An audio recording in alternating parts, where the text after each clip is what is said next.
Everyone thinks royal deaths are always grand and public. They're catastrophically wrong.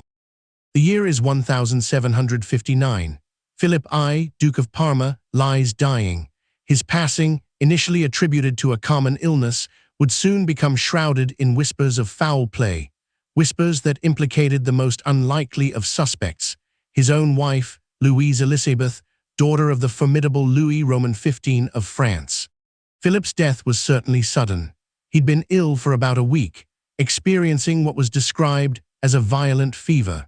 While fevers were common killers in the 18th century, the speed of his decline and certain peculiar circumstances would raise eyebrows across Europe's royal courts. Louise Élisabeth, a woman born into the opulent world of Versailles, was no stranger to political machinations. She was Louis Roman XV's eldest and favorite daughter, married off to Philip in 1739 as part of a strategic alliance between France and Spain, then ruling Parma. Their marriage, like many royal unions, was a political arrangement first. Philip, a son of King Philip V of Spain, was a gentle, somewhat introverted man, more interested in books and quiet pursuits than the cutthroat world of court politics. Louise, on the other hand, was ambitious and vivacious. She harbored a deep desire for influence, a trait perhaps inherited from her powerful father. Their personalities, it seems, were quite different, leading some to speculate about the true nature of their relationship. In the years leading up to Philip's death, Louise had been spending considerable time at her father's court in France. She was, in fact, away from Parma when Philip fell ill, having recently returned from one such visit, stirring whispers of her motives. The official cause of death was recorded as smallpox, a virulent disease, certainly, but some contemporary accounts, particularly those from foreign diplomats and disgruntled courtiers, hinted at a more sinister narrative. One persistent rumor suggested that Philip had not died of natural causes, but had been poisoned. And if poisoned, the immediate question arose: by whom? The finger of suspicion, however subtly, began to point towards his royal wife. Why would Louise Élisabeth assassinate her husband? The most compelling motive, according to these circulating whispers, was power. Philip's death would elevate their son, Ferdinand, to the ducal throne, with Louise potentially serving as regent. A regency would grant Louise the direct political influence she craved, allowing her to shape Parma's policies and strengthen its ties with her native France, aligning with her father's broader European ambitions.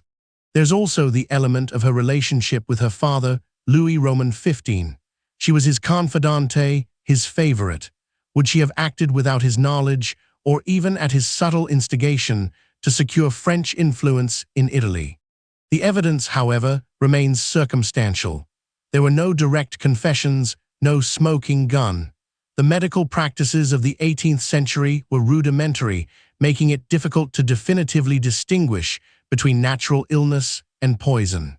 Furthermore, Louise Élisabeth herself would die just 2 years later, in 1761, also attributed to smallpox, in Versailles.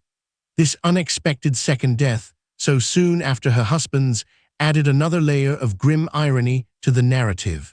Could it be that she too succumbed to the very disease that supposedly claimed her husband? Or was this a convenient cover for her own demise, perhaps by those who feared what she knew or what she might do next? The lack of definitive proof leaves us with a historical enigma. Was Louise Élisabeth a cold, calculating poisoner, orchestrating her husband's death for political gain? Or was she simply a grieving widow, caught in the grip of a ruthless epidemic? The narrative of the Parma poisoner serves as a stark reminder of the brutal realities hidden beneath the gilded surfaces of European royalty. Ambition, betrayal, and death were never far from the throne. Ultimately, the truth of Philip I's death remains one of history's tantalizing unsolved mysteries. We can only examine the fragments, the whispers, and the political currents of the time and draw our own conclusions. The Parma poisoner, whether real or a product of courtly gossip, continues to fascinate, revealing the darker side of power and the relentless pursuit of influence that defined the Bourbon dynasty. Next, uncover the shocking secret behind the missing jewels of the French crown.